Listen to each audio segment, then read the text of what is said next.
So, good morning. I want to thank you all for coming. And the purpose of this press conference is to hopefully clarify any misinformation or misunderstanding regarding the recent controversy over grading guidelines. Yes, we made mistakes. On behalf of our school system, I'm here to say that we apologize for the mistakes that were made and our role in the creation of this controversy. The school system does not need this, and this community does not need this, and the educational community does not need this. One of the basic tenets of the Lowndes County school system's educational philosophy is that all students can learn. However, they don't all learn in the same way, and they don't all learn at the same rate. I would like to think that most of you probably agree with that principle. With this belief in mind, we are a learning-focused school system, and our main focus is and should be on students.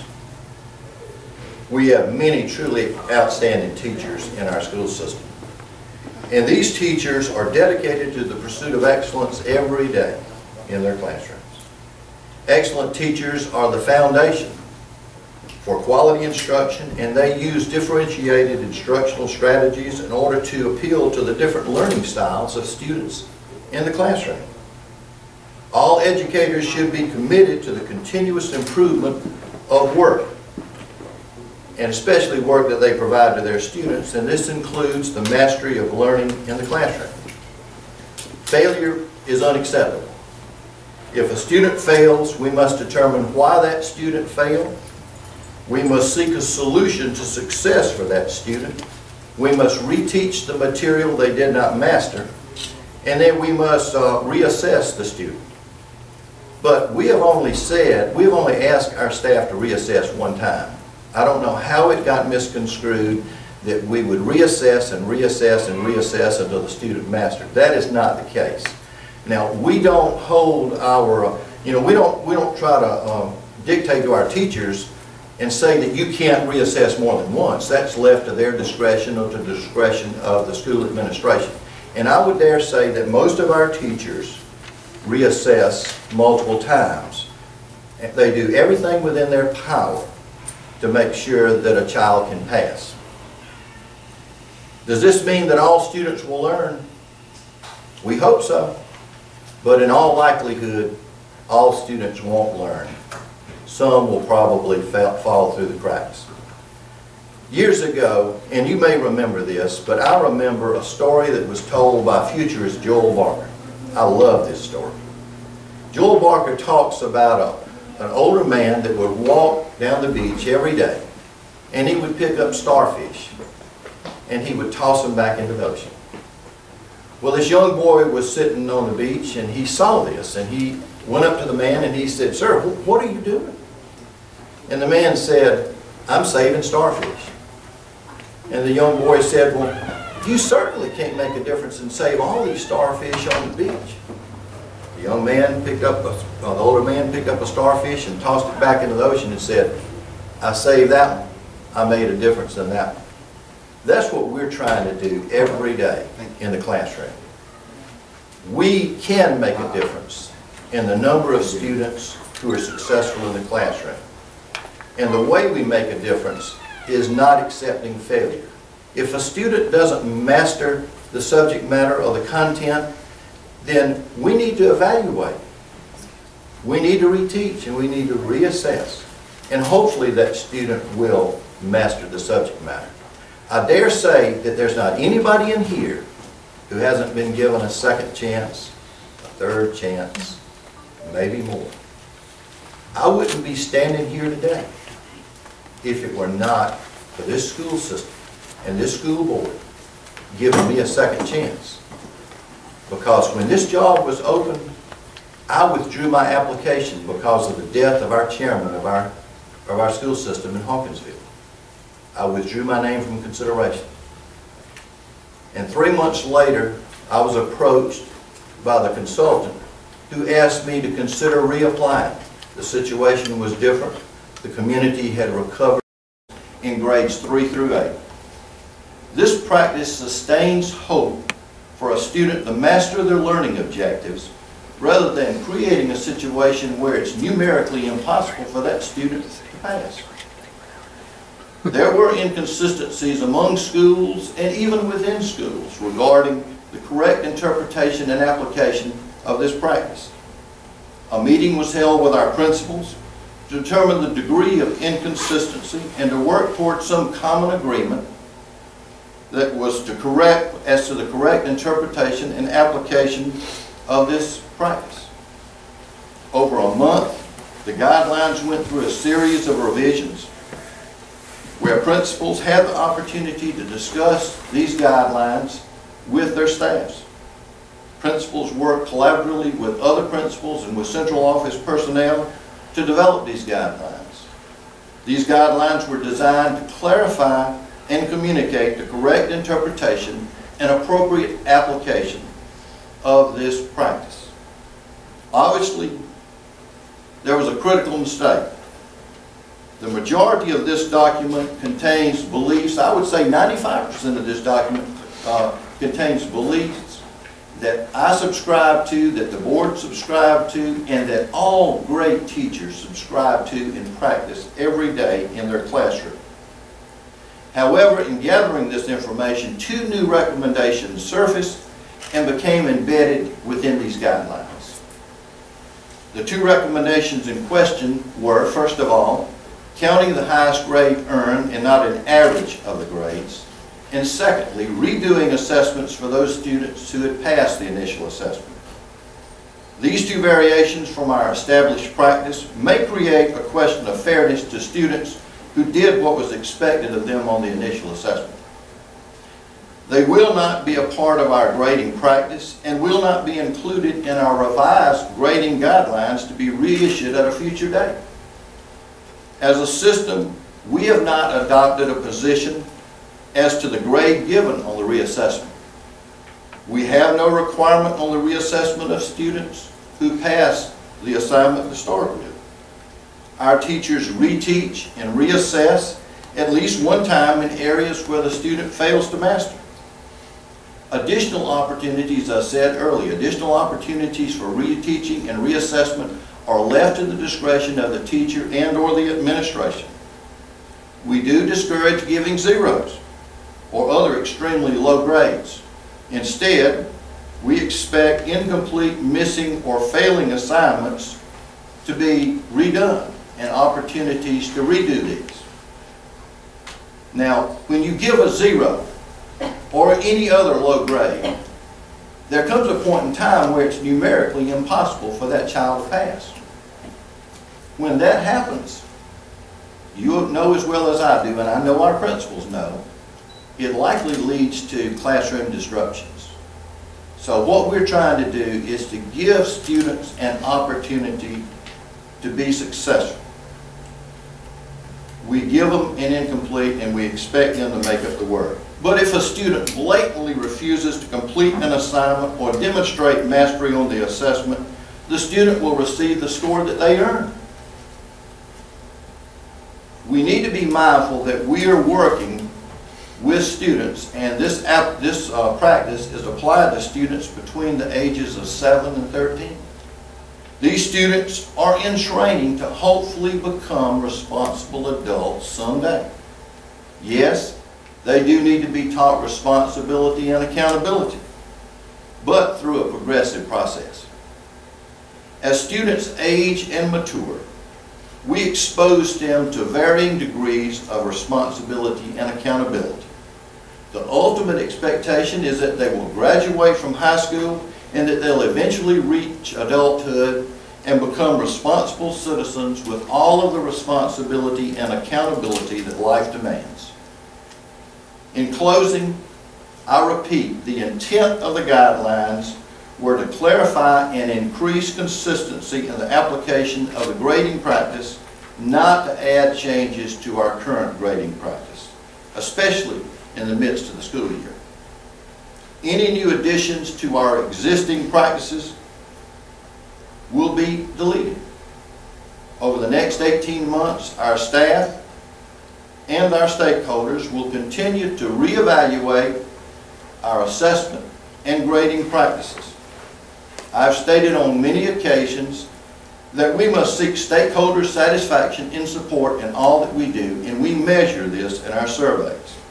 I've also said that our success as a school system is dependent upon a strong partnership between the school, the home, and the community.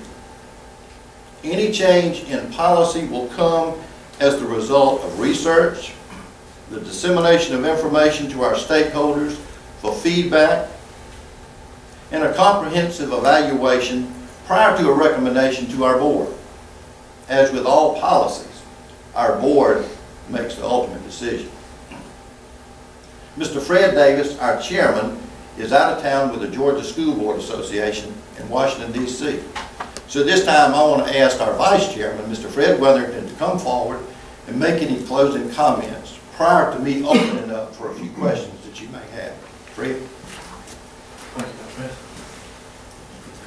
I won't add very much other than to say, just repeat again, I'd like to apologize on behalf of the Board of Education for any confusion. You know, I spent some time, most of you know, in the military, 7 years in the military, and I'm sad to say that sometimes there's friendly fire. Well, this was a friendly fire. We made some mistakes and had some self-inflicted wounds here, but Dr. Smith's gone over them.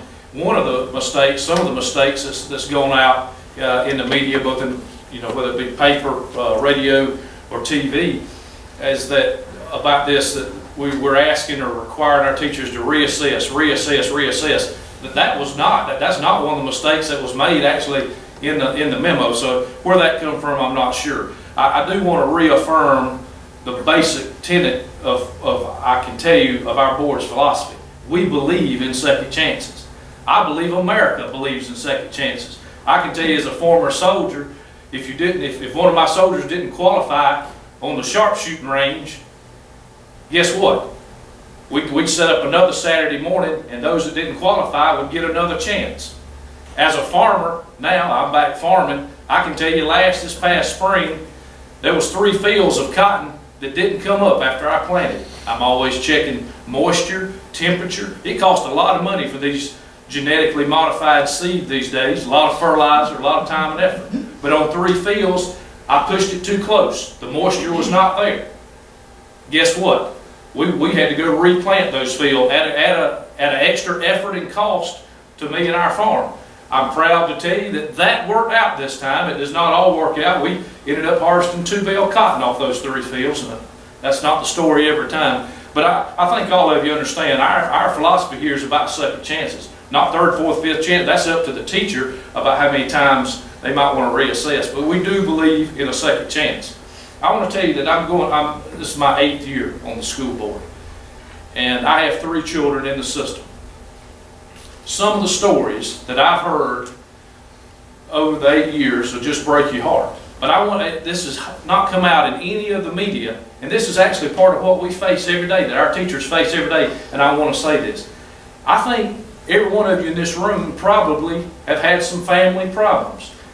I can tell you that in every classroom, there's children, whether their parents are going through a divorce, whether somebody close to the family has been diagnosed with a terminal illness, whether maybe one parent or both parents are deployed, we're in our military community, whether there might be a student that's undergoing some kind of bullying situation and we're not aware of it. Our teachers identify things every week in our system where there's problems, and we have support staff here at the central office and in the schools to identify those problems and try to get that student and that home help.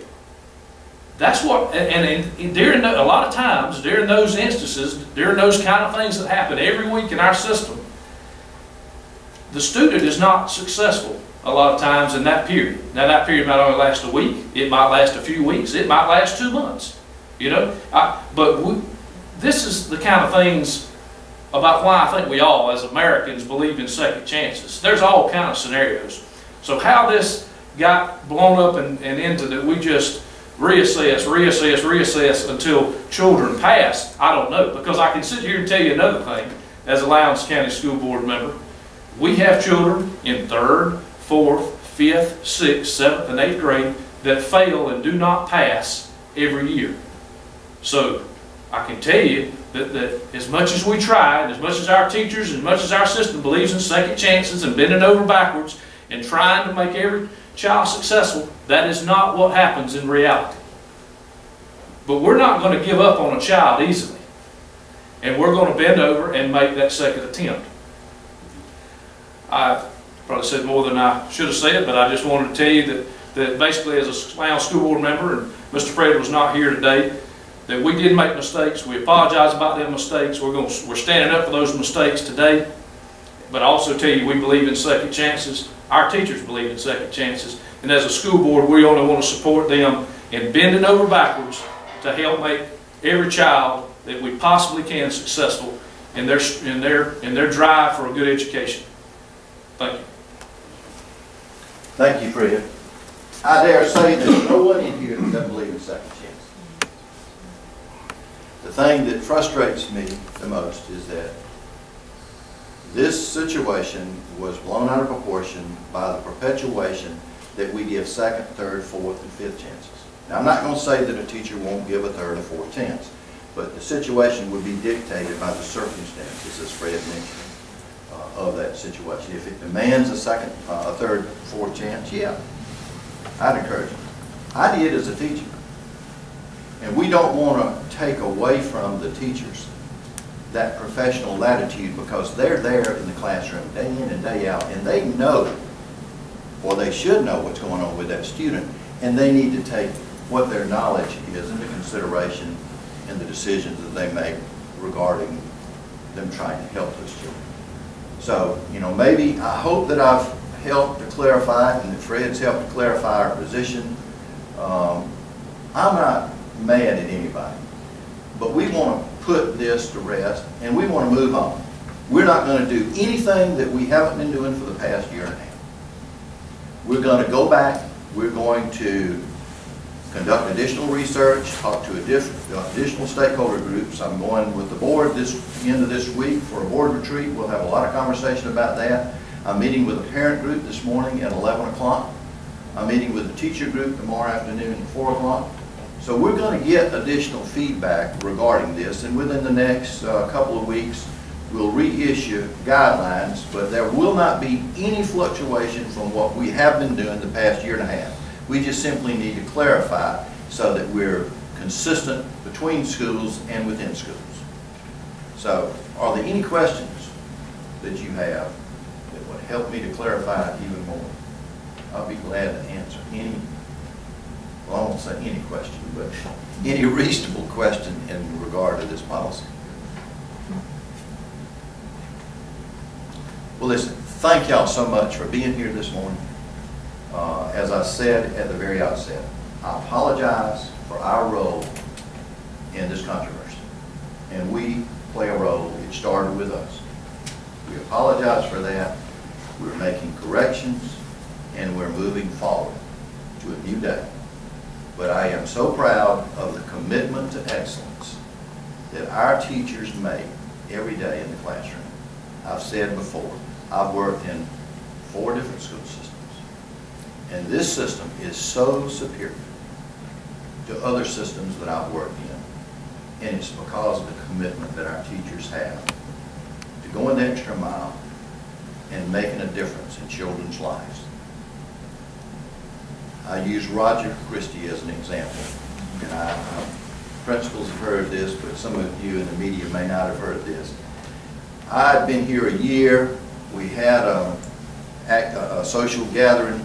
Roger's talking to my wife, and she's behind me, and Roger's on the board at that time, and Roger says, "Miss Smith, do you have any regrets for moving to Lowndes County?" And all I could hear was, "Yes, we do." And I'm thinking, oh my gosh, I'll never get an extension on my contract. And then Linda came through with this remark: "I regret that we didn't move here sooner, so that our children could have had the benefit of attending the Lowndes County school system." Now, all I can say is, wait a minute. But listen, I honestly believe that. I am so proud to be the superintendent. I've told our board this before. One of them asked me one time, did I plan on serving as a superintendent of another school system? And I said, not on a permanent basis. When I retire, I'm retiring. I'm not quitting, but I'm retiring.